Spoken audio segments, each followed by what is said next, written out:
Morelos. La voz de los protagonistas. Contacto telefónico.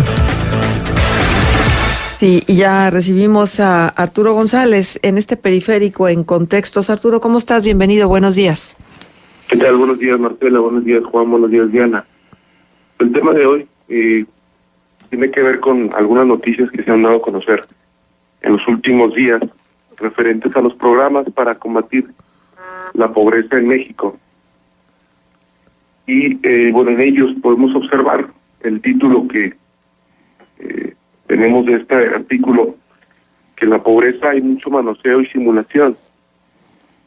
Uno de los principales asuntos pendientes del Estado mexicano es el combate a la pobreza en todas sus formas. El Consejo Nacional de Evaluación de la Política de Desarrollo Social, Coneval, establece 11 derechos sociales o dimensiones de bienestar: alimentación, educación, medio ambiente sano, no discriminación, salud, seguridad social, trabajo, vivienda y bienestar económico. La falta total o parcial de uno o varios de ellos coloca a una persona en algún grado de pobreza. Para atender estas carencias, el Estado en su conjunto dispone de ingentes recursos y numerosos programas aplicables entre la población más vulnerable. A pesar de ello, la pobreza en México, en general, no ha disminuido y el avance en la erradicación de la pobreza extrema ha sido mínimo en los últimos años. ¿Por qué? De acuerdo con cifras del Coneval de 2014, el 46.2% de los mexicanos se encontraba en situación de pobreza, 0.7% más que en 2012. Dentro de este número, el 9.5% de la población presentaba pobreza extrema, 0.3% menos que 2 años antes. En cuanto al rubro específico de ingresos, se observa que la población con ingreso inferior a la línea de bienestar y a la línea de bienestar mínimo sigue en aumento. En 2014 era el 53.2% en el primer caso y 20.6% en el segundo. Esto es 1.6% y 0.06% más que en 2012 respectivamente. En suma, prácticamente la mitad de los mexicanos son pobres y sobreviven con ingresos inferiores a la línea de bienestar. El hecho de que la pobreza haya aumentado entre 2012 y 2014 llama la atención, sobre todo porque los recursos destinados a combatirla también se han incrementado año con año. En 2013, primer año del gobierno del priista Enrique Peña Nieto, se ejercieron 5.5% más recursos que en 2012. Y en 2014, 4.5% más que en el año previo, para ubicarse en los 856.503.82 millones de pesos, a valores constantes de 2012. Una cifra récord para 233 programas sociales aplicados por la Federación. Pero, ¿es mucho o es poco lo que se invierte para hacer frente a la pobreza en México? Vamos a darnos una idea. El monto destinado a los programas y acciones de desarrollo social en 2014 representaron 20.2% del total del presupuesto ejercido en ese año. Es decir, en México, de cada peso que el gobierno gasta, 20 centavos se destina directamente al combate a la pobreza.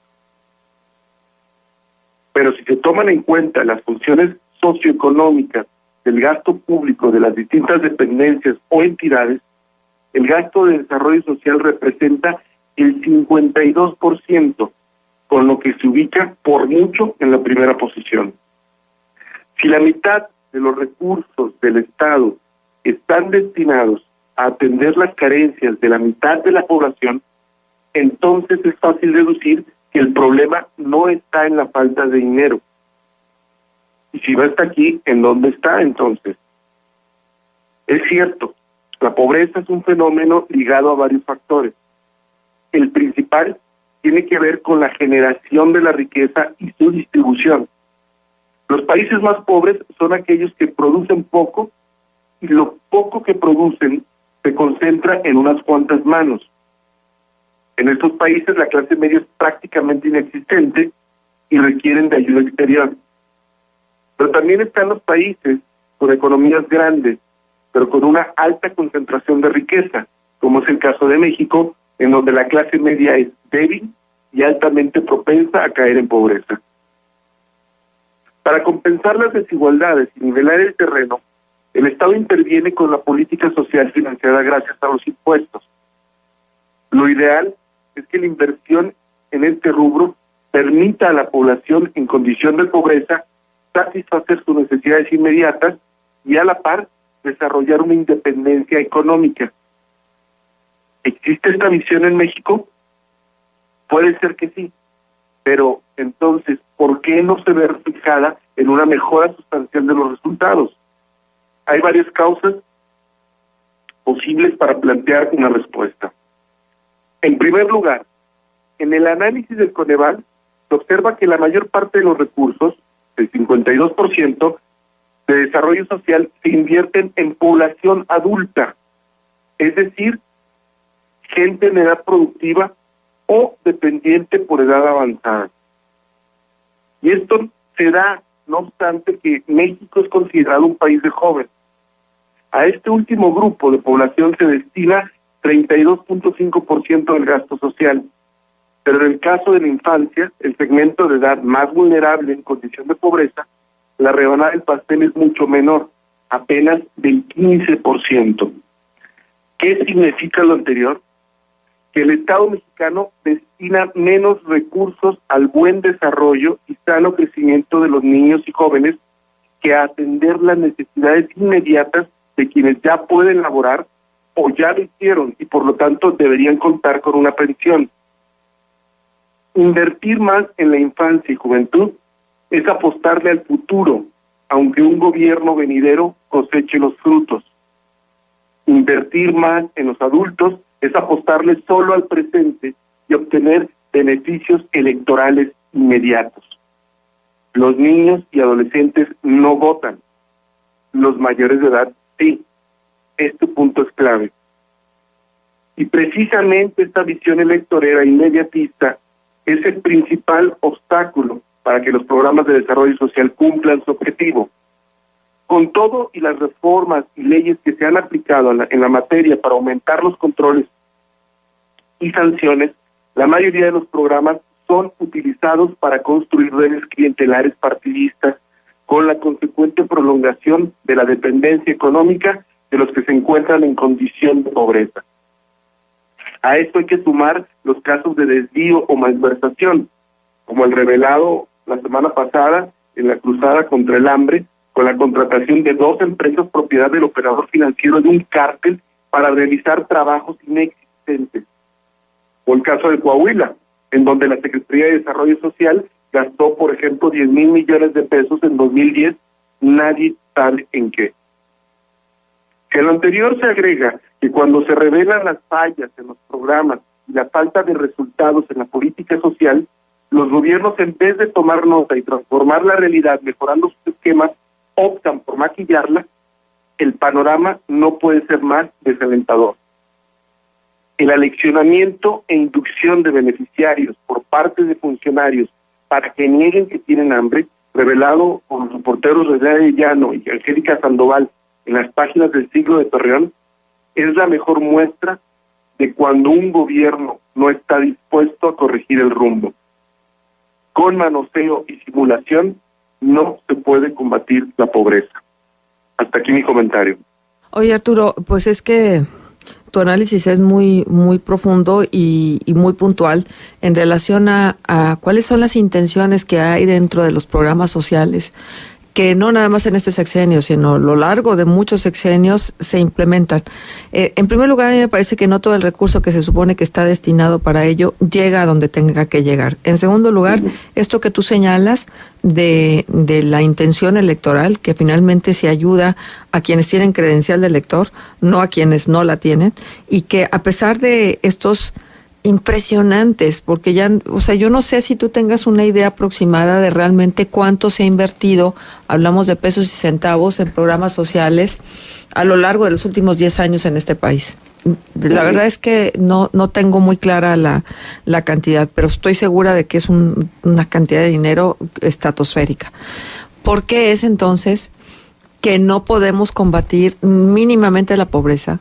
¿Por qué es entonces que las popularidades de los diferentes mandatarios y funcionarios que tienen a su cargo este tipo de implementación de programas tampoco mejoran? O sea, hay circunstancias que evidentemente ponen en la mesa pues la posibilidad de que sea esfuerzos fallidos completamente y que se diluyan un día después de la elección o antes, porque muchas de las veces ni siquiera les alcanza a llegar al día de la elección como para todavía conservar algo de las mieles de estos programas sociales. Sí, bueno, y este dato que a mí me resulta revelador, que el propio Coneval está reportando en su último informe, que creo que no se le ha dado la atención que merece.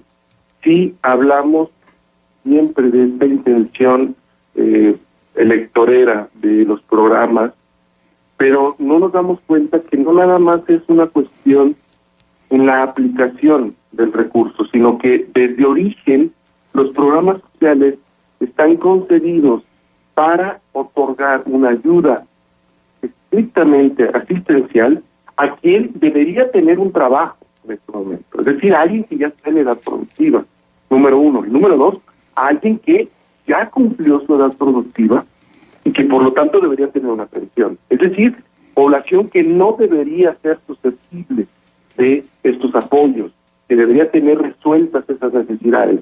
A quien se debería de apoyar y a quien se debe apoyar más es a los niños y a los jóvenes, para que se desarrollen y puedan llegar a su edad productiva en plenitud de sus facultades y tengan una independencia económica. Bueno, estamos viendo precisamente que los recursos se están invirtiendo en gente que no lo debería necesitar y que a los niños y a los jóvenes se les está dejando de lado. Yo creo que aquí tiene mucho que ver este criterio que comentábamos de que como los niños y adolescentes no votan, no tienen credencial, no son susceptibles de ser reclutados para los partidos, pues va menos dinero para ellos, ¿no? Y a quienes se les está dando es a la gente que sí puede ir a votar y que obtiene un beneficio solamente temporal, inmediato, que no le ayuda a salir de su condición de pobreza. Para mí, eso es la gran aberración, esa es la gran aberración de la política social en México. Si a esto, que ya es mucho, le sumamos todo lo demás, bueno, creo que queda perfectamente claro porque es un fracaso el combate a la pobreza. Ajá. Ahora, Arturo, algo que siempre se ha dicho y se duda constantemente es de los padrones, de los beneficiarios. ¿Podemos conocer a ciencia cierta a cada una de las personas en este país que reciben estos apoyos y entonces cribar, filtrar a quienes sí lo necesitan o a quienes buscan este beneficio? Yo escuché en algún momento a una señora que recibe un apoyo social por una cuestión de edad. La señora no necesita, la señora tiene una posición económica solvente en función también del apoyo que recibe de los hijos, y dijo, pues no, chula, si alguien más va a recibir esto y yo puedo hacerlo, pues mejor que se quede conmigo. Pero así, sin el menor asomo de culpa, ni siquiera de pensar que lo que ella estaba recibiendo podía ser destinado a alguien que verdaderamente tuviera esa necesidad. Pero es esto que ahora me parece que permea una vez más, y es el que de que se lo robe a alguien más a que me lo robe yo, me lo robo yo. Bueno, eso es ya digamos una situación personal, ¿no? Que si se multiplica, bueno, pues podemos encontrar grandes recursos invertidos bajo esa lógica. Pero a mí lo que me resulta más preocupante es que los padrones de beneficiarios de los programas sociales federales, estatales y municipales, que cuando se trata del mismo partido que gobierna en los tres niveles, suelen ser los mismos padrones, que están empatados precisamente con los padrones de militantes de un partido político. Creo que ese es el gran tema, más allá de conocer si fulanito o sutanito lo recibe. Se supone que hay un estudio socioeconómico, hay unos criterios, o debería de haber unos criterios, que no están claros. Y por eso luego encontramos que en ciertas secciones distritales, ciertas personas sí reciben el apoyo y otras no, porque simplemente no militan en el partido que controla esos programas. Ahí yo creo que tenemos otro foco y es parte, digamos, de la estructura territorial, no del gobierno, para sacar adelante a la gente de la pobreza, sino de los partidos o de un partido dominante para mantener cautivos a los electores necesarios para ganar sus elecciones. Bien, Arturo, pues muchísimas gracias por estar con nosotros.